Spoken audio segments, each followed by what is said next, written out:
like I said, it's not only international travelers, it's equally the domestic traveler who wants to learn about a place, know about a place. I think hotels are a great platform, a great showcase, a great show window to use that term, where you can actually reflect the culture of the place. So in Banaras, for example, we realized that there was this, we were looking at, there was this village which actually literally faced extinction. The weavers, because all the power looms had come into place, and this string of 4 or 5 villages outside Banaras, about 10, 15 years ago, they were actually going to be, they had no livelihood. So we adopted those villages, took them over, created, of course, funded the whole process of setting up the looms, etc. again. And today, all the saris, I know some of you will see the red saris, we call the red saris the Taj signature brand saris, which our staff, our colleagues wear, are all from those villages. So when I was in Jaipur in my previous assignment, I developed, we had this music festival, and music every evening which happened in the hotel, and I said, what can we get which is quintessentially local? And then we realized, we researched and we realized that one of the Gharanas of Kathak is Jaipur, is the Jaipur Gharana. So we actually brought those dancers in, provided them uniforms, and there was always this problem of the collision of how they clothes the guests, if we take care of that, we keep that, we provide that. So we propagated the Gharana, established that, and we actually did a Rambal Palace had a Jaipur Gharana Kathak on every evening. Black bangles, and I'm giving an example. Black making is a specific thing they do typical of Rajasthan. Again, we brought them on the hotel, showcase them a platform. So we do a lot of that with local artisans. And now we've actually taken it a step further and we partnered very fortunately with UNESCO.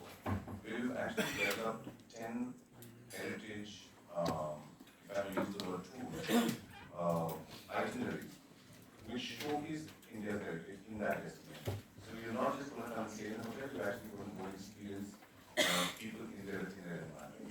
And we work with UNESCO. Absolutely, fantastic. Julie, this is for you, because when you talk about restoration and preservation and also promotion, there is no other larger world body than UNESCO for this. So you have some perspectives about how heritage and restoration and its inclusion into tourism has been, and not all of it should be explored, right? Some of it are challenges. So would you like to talk a bit about that? Thank you so much. First of all, I'd like to thank the organizer for inviting UNESCO. Closer to the mic, please. Yes, can you hear me now? Yes. First of all, I wanted to thank the organizer for having invited UNESCO New Delhi. It is very important that platform of discussion on cultural heritage and tourism. Just before coming here, we had a short introduction, and the processing that Dr. Sri mentioned was exactly what I was going to start actually. The cultural heritage and the tourism are very much interrelated together and then interdependent. Cultural heritage without visitors loses its meaning, and from tourism perspective, cultural heritage sector shares a very important number in terms of the by generating employment, in terms of the global development of the tourism. According to the most recent number which I saw, released by the World Tourism Organization, cultural heritage sector within the tourism counts almost 40% of the tourism global revenue. So you see, both cultural heritage need tourism, and then tourism definitely needs cultural heritage. And with this number, I mean, it's an incredible number, 40% of the global tourism revenue. It comes also with a huge responsibility for tourism sector to protect and cultural heritage, which is asset providing and then making more sustainable tourism, but also to support the sustainable development. Then there are various ways to for tourism sector to which contribute to sustainable development goals. But I will not mention all of them here. But I will just mention about the community, the responsible tourism and community-based tourism. We all talk about very much, and then I understand that the two the stakeholders who are present here, Sonali and IHCN and Tash Group, are one of the stakeholders who are pioneering in this area by through various action for solid waste management, and then of course supporting local communities nearby the protest properties. I mean, I understand, for example, Lali in Kashrao, and then IHCL, Satyajit just mentioned about our joint project that we will support the case of it. It was mostly lots of course, we see, we are witnessing various performance, which now we would like to call India's intangible cultural heritage in the hotel setting, five-star hotel setting, and which is not, which sometimes is not authentic setting, and so we thought that why not we bring the best. I mean, the oldest, especially at the beginning, I think we started with the international tourists.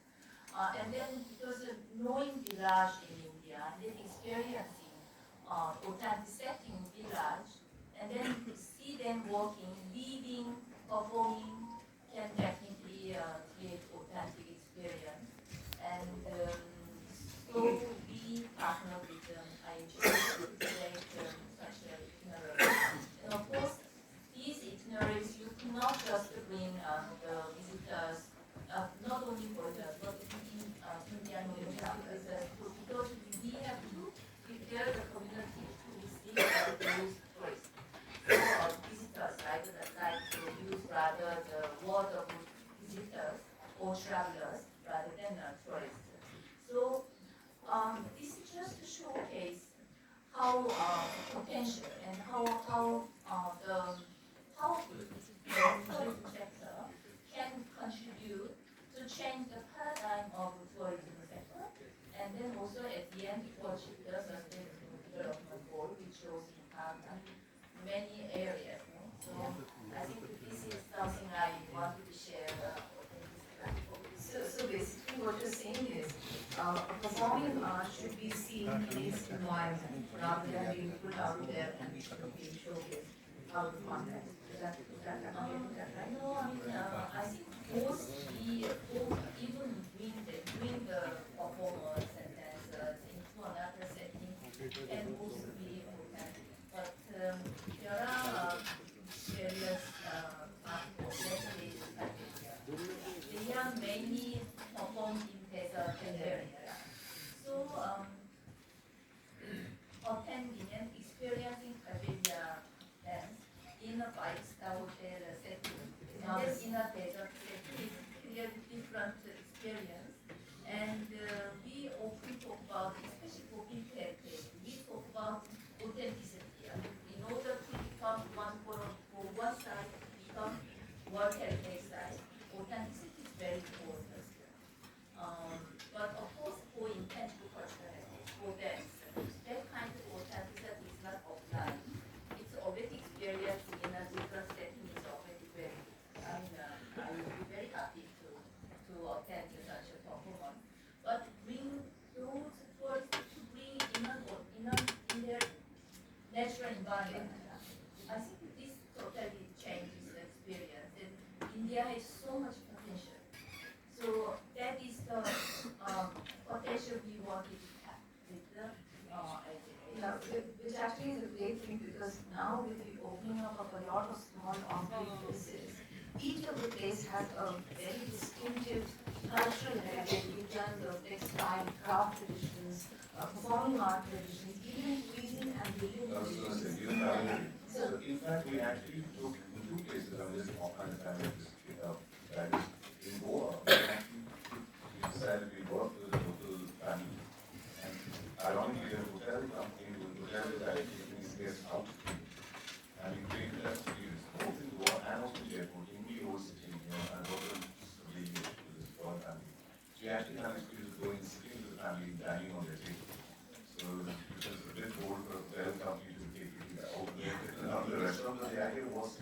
us Better to local create that community, identity. And see, let's face it, the amount of cultural richness that India has, I mean, is so much, and Junie said that we probably are not, all of us not very sensitive to the sheer amount of heritage that we have to protect. Having said that, it is something that we, as tourism entities, we are constantly working at showcasing these elements. Um, and this is to you, Samantha, because you were talking about how, how it is so difficult to see some of the some of the heritage that is dying, some of the art forms that are dying. How do we, as hoteliers, and with small hoteliers, I find it easier because they are there, and to bring a dancer or a performing artist or an artist to come or send a tourist there is not very difficult. But how do we bring these, small elements that are, I think they're dying, they're being, they're facing extinction almost on a daily basis. How do we build it back into tourism so that India is a composite narrative? It's not a broken away narrative, and you don't go to some place and know it by chance. You don't see this by chance, but it is something that all of us in the industry deliberately promote all of these things in a very sustained manner, and becomes a part of our global narrative for India. So that brings us back to the same point that culture and tourism are completely intertwined. And if I can just sort of take a little bit of cue of what Satyajit just said, in our group we say we don't develop hotels. We say we develop destinations, not just hotels. That's our tagline. And for that, automatically, everything that is around in your destination comes up. And we believe that if our destination is thriving, our hotel will thrive. So for example, in Kerala, like you mentioned about dance, Mohiniyattam and Kathakali is such an integral part. So is Kadaipattu, so much of an integral part of Kerala. So we have all those performances. The most difficult element for a Kathakali dancer is the time he takes to get his makeup on. And we actually encourage our guests, because when he's getting ready, we encourage them, go have a look and see how difficult it is for this person who looks larger than life when he comes out with that can, but he's actually maybe so tiny. And it becomes an experience in itself. So we definitely include what we call a sadhya. I'm just speaking about Kerala for the moment, but we do exactly the same when we go to Kashmir as well, where it becomes a part of the meal for them to eat on their banana leaf. And the sadhya is completely vegetarian, and you eat 3 or 4 different varieties of flavors all in one plate, or on one banana leaf. So these are all elements that have to be brought out, and they become a part of your experience. And like I said, that India is like 32 states or whatever, give or take, and every state is different. What you get in Rajasthan is completely different from what you get in Kashmir. And the experience, if you go down to Calcutta, for example, I know we spoke about the Calcutta Hotel, this is the love of my life, where it took me the longest time, and I haven't still finished the restoration. Because this hotel has got 3 eras in it. It's got the Victorian era, then it's got the Edwardian era, and then it's got today's Calcutta. So I'm so proud that we have this hotel which has 3 different eras to boast about. And just opposite us, where we are the hotel, there is a little street called Hi-Fi Street. It's the oldest living fast food street of the city. And it is in such a dilapidated condition. It's such a dilapidated condition. And I've tried very hard. Like private place you can't do. You're restricted to what you can do within your own confines. But the moment you step out into the street across you can't do anything about it. Now, I would imagine if that street was brought to life, it would be such an outstanding experience. People do still come there to buy their fish fry and all from there because it's supposed to be really the best thing to eat. but the environment, the hygiene levels, zero.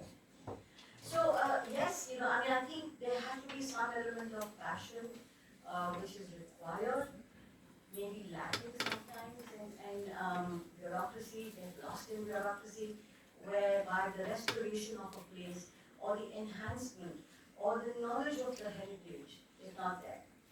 Again, in Calcutta, our duvet covers and our headboards were woven by Subhash Chandra Bose's great-great-granddaughter, who runs a small NGO of widowed women.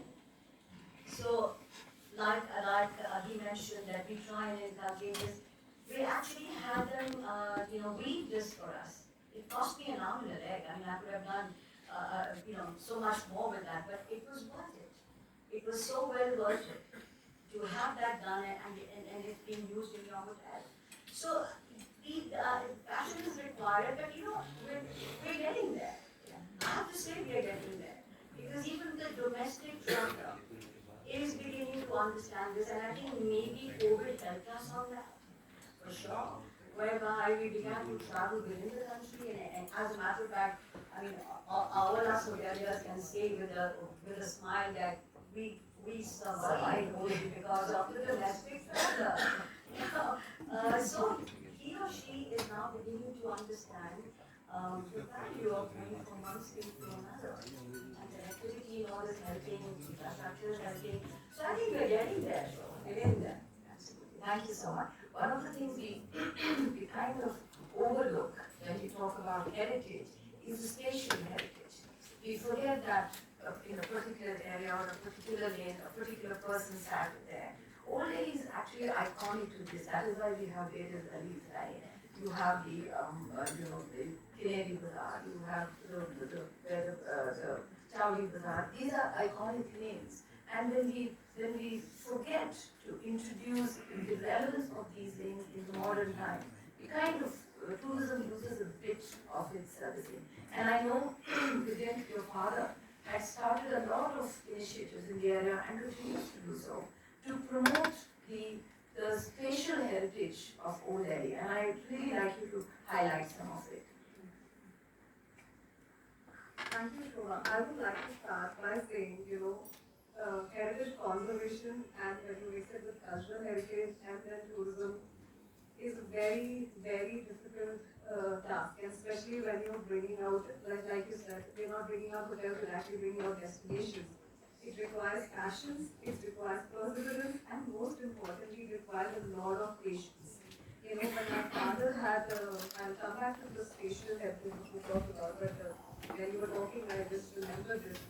When he was finishing the restoration and we were talking about density, he had put these brass rods. And I said, these railings, beautiful railings are there. In between, you have these brass rods. Why? And this is after the entire Haveli is complete, and I still do not believe in the project at all. I run it now, it's a different story. And he said, when the Kathak performer will dance from any floor, you will be able to see their complete attire and you'll be able to see the artist. And I used to wonder at that time, about 10 years ago, who will come and see in Old Delhi a Kathak performance. And we started very slow, but today people love to see the Kathak performance. People want to get their kids to see the Kathak performance. All it requires from this side of course and from our side is perseverance and patience. And I think that is very, very critical. Coming to the spatial heritage, right, it's very important that you build in the areas around you too. So we have not just restored the two Havelis, we restored the 4-6 lanes around it. And these are simple steps which we have done, and it took us very, very long, and we still continue to do so. So it's not happened in one day. All the wires have been brought underground, all the street lights have been put, the gullies get clean wires daily 3 to 4 times. The gullies get painted wires, now we have wall paintings on it. There is dustbins being put. So these are the aesthetic heritage really built into the space, because it's not just the Haveli is not just a modern project. This whole area becomes a modern project, and how you can, restore the entire Old Delhi together. And like she mentioned, these streets are more important than the Haveli itself. The Haveli exists because of these trees and not vice versa. And that should always be the first priority. The moment we forget the area, we should forget ourselves at the area. Thank you. That's remarkable, and I've seen your patients, your perseverance. Yeah.